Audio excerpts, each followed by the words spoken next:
Hey, yo yo yo, salut les turfeuses, salut les turfeurs, bienvenue pour un nouveau pronostic de Benoît Requin.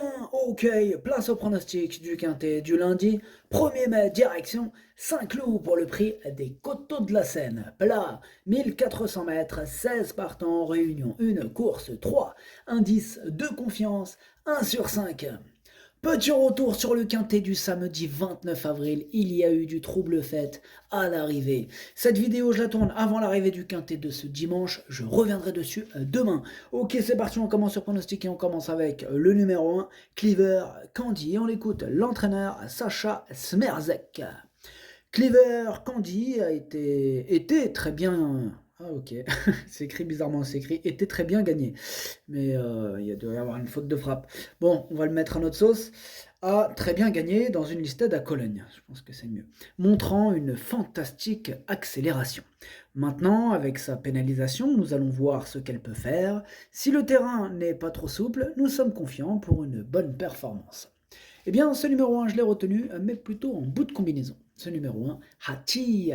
On passe au numéro 2, Feel Your Power. Et on écoute Henri-Alex Pantal. Feel Your Power a eu des petits problèmes physiques. Cela commence à aller mieux maintenant. Les 1400 mètres vont lui convenir, mais il est peut-être pris un peu haut. Eh bien, ce numéro 2 aussi, je l'ai gardé plutôt en bout, pour être exact, à la 6e position. Ce numéro 2, Dokei. On enchaîne avec le numéro 3, l'Anakin, et on écoute Eric Libaud. L'Anakin est un chic poulain qui fait plaisir à son entourage à chacune de ses sorties. Il vient de réaliser une bonne course de rentrée et on revient logiquement et avec confiance dans un handicap. Malgré une valeur haute, il se retrouve bien situé dans ce gros handicap. Avec un bon déroulement de course, nul doute qu'il puisse jouer les premiers rôles. Eh bien, ce numéro 3, lui, je l'ai gardé en 5e position. Il me plaît bien. Ce numéro 3, Doi. On enchaîne avec le numéro 4, Magic Vati. On écoute Stéphane Wattel. Magic Vati est un cheval régulier, surtout sur la PSF. On fait une tentative sur le gazon. Je crois qu'il peut s'en sortir à condition que le terrain ne soit pas trop profond. Je lui ai donné un peu de fraîcheur. Il peut tirer son épingle du jeu. Eh bien, ce numéro 4, lui, je l'ai gardé vraiment très haut, il me plaît beaucoup, je l'ai gardé en 3e position. Ce numéro 4, Daisane. On passe au numéro 5, Montussan, et on écoute Paul de Chevigny. Montussan vient d'effectuer une rentrée satisfaisante à Chantilly sur une distance un peu courte pour ses réelles aptitudes. Son jockey a été également content de son comportement. Comme elle a très bien récupéré, elle sera au départ de ce quintet. La distance sera mieux pour elle et un parcours avec tournant l'aidera dans sa tâche. À cette valeur, elle mérite l'attention. Eh bien, ce numéro 5 aussi, je l'ai gardé, mais en bout de combinaison. Ce numéro 5, Nana... Non, ouais, c'est ça, Nanaï, pardon. On enchaîne avec le numéro 6, Toysk, et on écoute Ulrich, Kerik, Stahl, Lorus. Toysk a besoin d'un bon numéro à la corde pour attendre derrière les leaders. C'est plutôt le parcours qui fera la différence. Sachez qu'il n'a pas de préférence pour le terrain, il revient bien et a de la fraîcheur, car il s'agit seulement de sa 2e course de l'année. J'aurais été beaucoup plus confiant en valeur 36 ou 37, mais on va voir. Moi, ce numéro 6, je ne l'ai pas retenu. Ce numéro 6, Kaku. On passe au numéro 7, Sissio Boy, et on écoute Igor Andaltsev. Sissio Boy a retrouvé la forme. En plus, ce jour-là, il a profité de son bon numéro de corde alors qu'il n'avait pas été heureux au tirage au sort lors de ses deux dernières tentatives précédentes.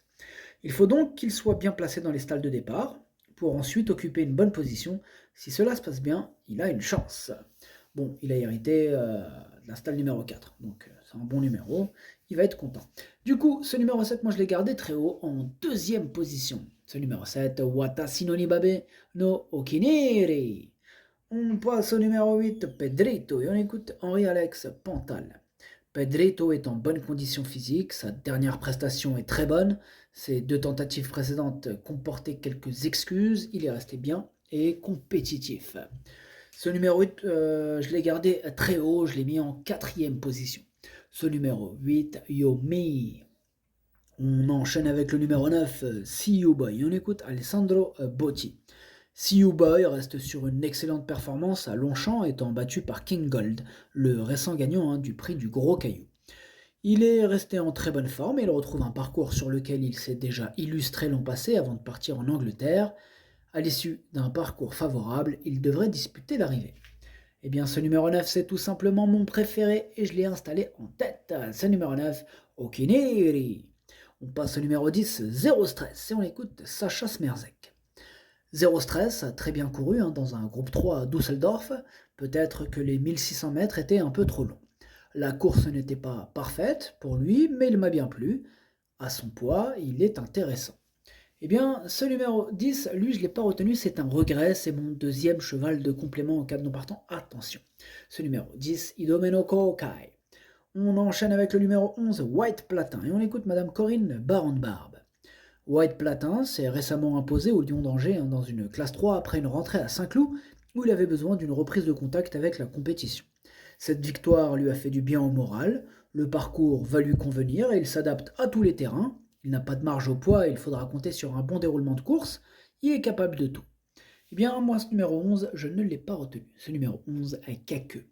On passe au numéro 12, See You Pink, et on écoute Michael Serreur. See You Pink est une pouliche qu'on a mis du temps à régler en compétition. On pensait qu'elle pouvait remporter un handicap, mais dernièrement, malgré la pénalité, elle s'est imposée très plaisamment.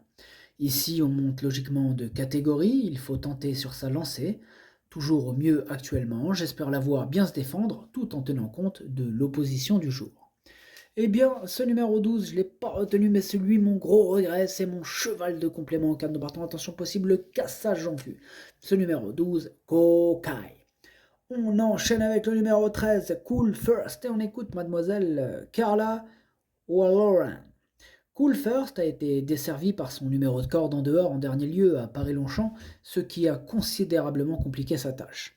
Néanmoins, il s'est bien comporté face à ses aînés, il a bien récupéré, toutefois il ne faudrait pas que le terrain soit trop souple. Eh bien, ce numéro 13, je ne l'ai pas retenu. Ce numéro 13 est caqueux. On passe au numéro 14, Nosdor, et on écoute Andreas Schutz. Nosdor a eu un mauvais parcours en dernier lieu. Cela dépend de sa place à la corde. Il est important pour lui d'être bien placé. C'est sa première course de l'année sur le gazon et nous espérons que le terrain ne sera pas trop souple. Il est en bonne forme, il peut être compétitif s'il a un bon numéro. Eh bien, ça a l'air primordial pour Nasdor ce numéro, et ça tombe bien, il est hérité du numéro 3, attention à lui. Bon, moi je ne l'ai pas retenu, mais il est en plein milieu de ma petite liste des possibles troubles faits, attention. Ce numéro 14, Kiken. On passe au numéro 15, Twilight, et on écoute Miroslav Rulek. Twilight n'est pas habitué à courir sur une distance aussi courte, mais je pense que cela va lui convenir. Cela dit, il faut noter que c'est la fameuse deuxième course après du repos, et parfois les chevaux accusent le coup. Il faut donc voir ce que cela va donner. Eh bien, moi, ce numéro 15, je ne l'ai pas retenu, mais c'est lui le chef et le capitaine de ma petite liste des possibles casseurs de tickets repérés, donc attention. Ce numéro 15, Kiken. Et on termine avec le numéro 16, Rançon Royal, et on écoute Stéphane Wattel. Rançon Royal est un très beau cheval qui a le potentiel pour réussir dans ce type d'épreuve. Il a des petits soucis, mais on espère les avoir réglés pour qu'il soit au mieux. Cela dit, il reste sur une longue période sans courir, et je pense qu'il faut considérer ça comme une course de rentrée, d'autant qu'il est plus confirmé sur la PSF. Bon, ils sont pas super chauds avec ce numéro 16. Moi, je ne l'ai pas retenu, mais il est quand même à l'arrière de ma petite liste des possibles troubles faits. Donc, c'est pas une impossibilité, c'est pas une première chance, donc attention quand même. Ce numéro 16, Kiken. Le pronostic, ça donne 9, 7, 4, 8, 3, 2, 5, As. Merci d'avoir suivi cette vidéo. N'hésitez pas à mettre un pouce bleu si la vidéo vous a plu. Pour accéder à tous mes tickets pour la course du Quintet, rendez-vous directement en description de la vidéo. À jouer avec modération. Bonne chance. Chopez-le-moi. Ciao.